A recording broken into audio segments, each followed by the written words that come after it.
طاعت بریا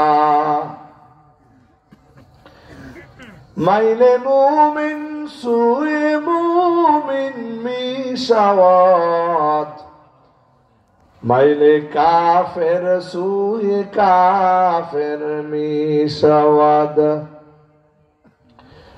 গরবা সুরাত আদমি ইনসাবুদে আহমদু হামবু জাহেল একসাবুদে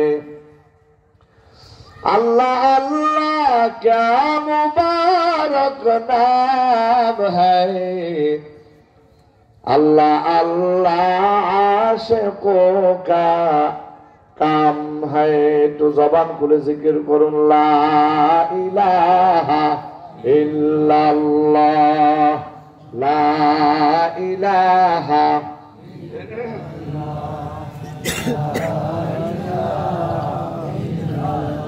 আপনারা কেমন যেন একটু মনে হচ্ছে আমার প্রতি একটু রাগ রাগ মনে হয়। আপনাদের কি রাগ আছেন আমার প্রতি? কালিমা পড়তেছেন, জিকির করতেছেন, এটা কার?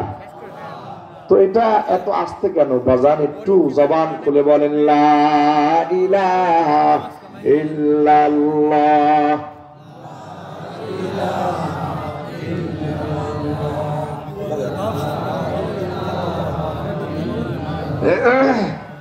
লা ইলাহা ইল্লাল্লাহ। এই সাউন্ড একটু করা লাগতেছে, একটু কমাই দাও। লা ইলাহা ইল্লাল্লাহ লা ইলাহা লা ইলাহা ইল্লাল্লাহ লা ইলাহা। সাউন্ডটা একটু মিষ্টি করে দাও আর একটু ইকো দাও, কর্কশ লাগতেছে সাউন্ডটা। লা ইলাহা ইল্লাল্লাহ লা ইলাহা ইল্লাল্লাহ লা ইলাহা। ঠিক আছে, ঠিক আছে। লা ইলাহা ইল্লাল্লাহু মুহাম্মাদুর রাসূলুল্লাহ সাল্লাল্লাহু আলাইহি ওয়াসাল্লাম। আলহামদুলিল্লাহ,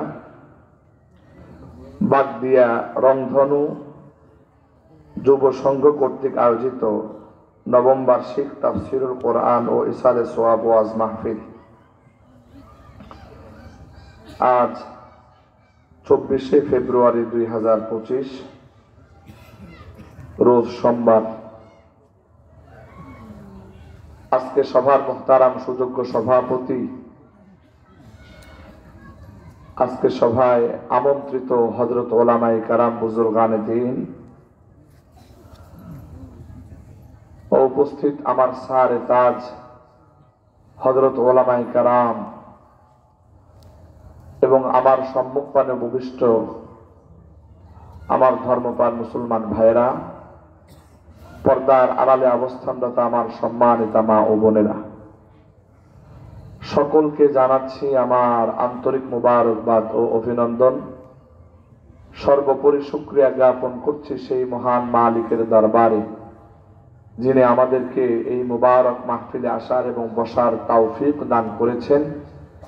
তাই আসুন আমরা সকলে জবান খুলে মোহাব্বত ভরা কণ্ঠে মন প্রাণ উজাড় করে কালিমাত শুকর আদায় করে বলি আলহামদুলিল্লাহ।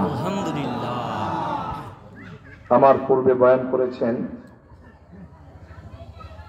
হযরত মাওলানা মোহাম্মদ হাফিজুর রহমান এবং আজকের বিশেষ বক্তা হযরত মাওলানা মুল্লা আব্দুর রহমান ফরিদপুর দামাত বারাকাতুহুম। আলহামদুলিল্লাহ, অত্যন্ত জানাময়ী ভাষায় ইসলামের অনেক গুরুত্বপূর্ণ তথ্যবহুল আলোচনা আপনাদের সামনে পেশ করেছেন। আমি শেষ অধিবেশনে আপনাদের মাঝে বসেছি। আর সামনে পবিত্র কোরআনে কারীমের সূরা মুলকের 2 নম্বর আয়াত তিলাওয়াত করেছি। এই আয়াতে কারিমাকে সামনে নিয়ে আমি আমার আলোচনা সাজাতে চাই ইনশাআল্লাহ। তবে আপনাদের কাছে সবিনয় অনুরোধ থাকবে, যত মানুষ এখানে জড়ো হয়েছেন আমরা সবাই কথাগুলো শুনবো আমলের নিয়তে। কথা বলেন কিসের নিয়তে? এই বাংলাদেশে যেই পরিমাণ তাফসীরুল কোরআন মাহফিল, ওয়াজ মাহফিল হয়, গোটা পৃথিবীতে এমন হয় না। তো সেই তুলনায় আমাদের আখলাক গুলো দুনিয়ার শ্রেষ্ঠ আখলাক হওয়ার কথা ছিল। কারণ কোরআন এবং সুন্নাহ এর আলোচনা এটা মানুষকে সুন্দর আখলাক শিক্ষা দেয়, সুন্দর ব্যবহার শিক্ষা দেয়, মানুষকে প্রকৃত মানুষ বানানো পথটাকেই দেখায় দেয়। এই কোরআন এবং হাদিসের চর্চা এমন বেশি হওয়ার পরেও আমাদের চরিত্র সুন্দর না হওয়া, আমাদের আখলাক সুন্দর না হওয়া এবং আমলি জিন্দেগি গঠন না হওয়া, এটা আমাদের জন্য চরম দুর্ভাগ্য ছাড়া আর কিছু না।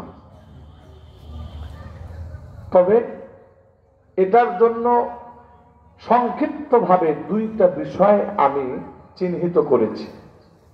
অনেক লম্বা কথা, কিন্তু 2টা বিষয় আমি সংক্ষিপ্তভাবে আপনাদেরকে বলবো বোঝানোর জন্য। 1 নাম্বার কথা হলো, যিনি আলোচক, যিনি বক্তা, উনি উম্মতের দরদ নিয়ে কথা বলা।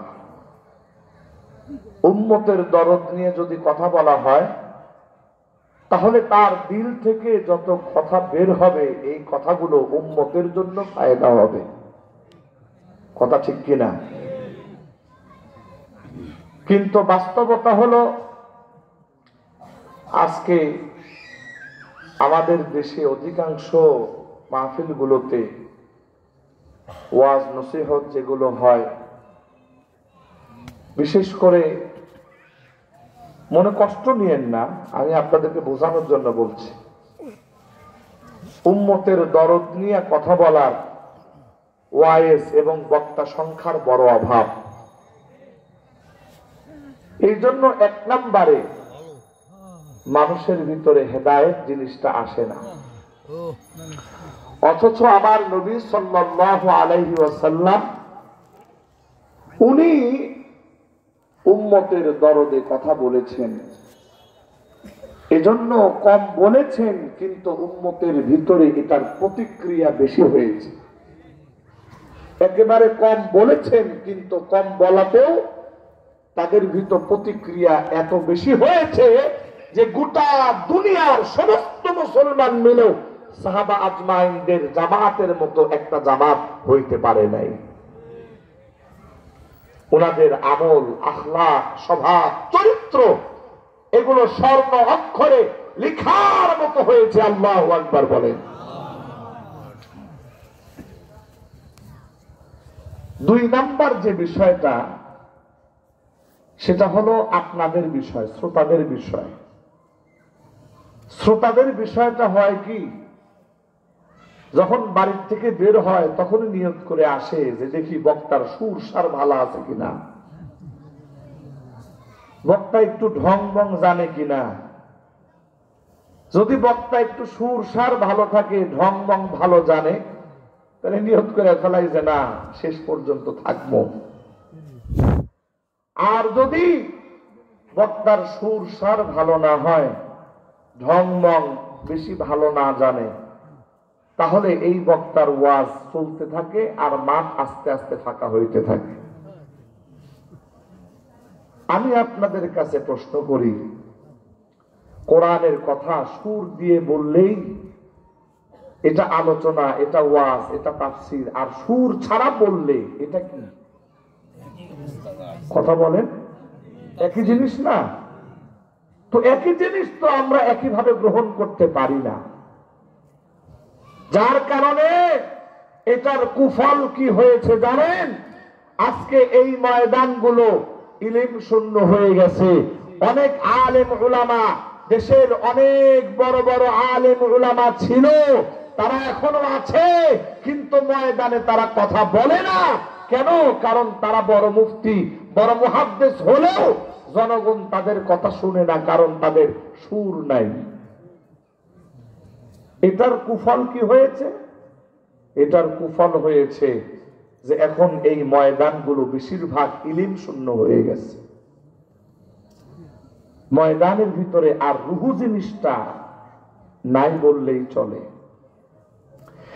এজন্য বাবা রে ওয়াজ করবি না তুই? বোঝাইতেছে আরে যে এটা প্রধান বক্তা না, এটা প্রধান অতিথি। আল্লাহু আকবার। এই জন্য আমরা যারা বলনেওয়ালা, আপনারা দোয়া করবেন আমরা যেন আপনাদের দরদে কথা বলতে পারি, উম্মতের দরদে যেন কথা বলতে পারি। আর যারা শুননেওয়ালা, আল্লাহ তাআলা যেন তাদেরকেও ইখলাস দান করেন, যে কথা বলনেওয়ালা সুর থাক আর না থাক, কথা বলনেওয়ালার চেহারা সুন্দর হোক আর অসুন্দর হোক, কথা বলনেওয়ালা উনি যদি কোরআন সুন্নাহ ভিত্তিক কথা বলে থাকেন, সুর থাক চাই না থাক, ধন থাক চাই না থাক, ওনার কথা আমরা মনোযোগ সহকারে শুনবো। যদি এই নিয়ত হয়, আল্লাহর কসম করে বলি সমাজ পরিবর্তন হতে সময় লাগবে না। একটু জোরে আওয়াজ দিয়ে বলুন, কথা ঠিক কিনা? জীবনে এত ওয়াজ নসিহত শুনলাম, অনেক মানুষ তো এই কথা বলেই ফেলে। কি কথা? যে আরে হুজুররা যা বলে আমরা কি কম জানি? অনেকে বলে না এরকম কথা, হুজুররা যা বলে আমরা তো কম জানি না।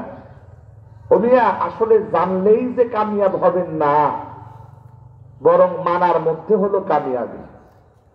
কথা বলেন, জানলেই কি কামিয়াব হওয়া যায়? যদি জানলে কামিয়াব হয়ে যেত, তাহলে মিস্টার ইবলিসের থেকে জাননেওয়ালা কে ছিল? এত কিছু জানার পরেও সে কামিয়াব হয় নাই, ব্যর্থ। এজন্য শুধু জানা নয়, বরং সাথে সাথে মানতেও হবে। আমি জানতে নিষেধ করছি না, জানবেন, না জানলে আবার মানবেন কিভাবে? জানতেও হবে, আবার মানতেও হবে। আল্লাহ পাক তৌফিক দান করুন, সকলে বলেন আমিন। আমি কি আমার আলোচনা শুরু করব? এটা ভূমিকা স্বরূপ কয়েকটা কথা বললাম, মনে কষ্ট পাইলেন? কে কে কষ্ট পাইছেন একটু হাত তুলে দেখান তো। মাশাআল্লাহ, সবার ভিতরে একটা ভালো মনোযোগ আছে। হুজুর একটা মনোযোগ আছে মনে হয়। আল্লাহু আকবার। আমার আল্লাহ বলেন, আল্লাযী খালাকাল মাউতা ওয়াল হায়াতা লিয়াবলুয়াকুম আইয়ুকুম আহসানু আমালা ওয়া হুয়াল আজিজুল গফুর। আরেকটা আওয়াজ দেন, আল্লাহু আকবার। আমার আল্লাহ বলেন, হায়াত সৃষ্টি করলাম, মৌত সৃষ্টি করলাম। কেন রে বান্দা? এই হায়াত আর মৌত সৃষ্টি করলাম এই জন্য, আমি আল্লাহ এটা পরীক্ষা করার জন্য।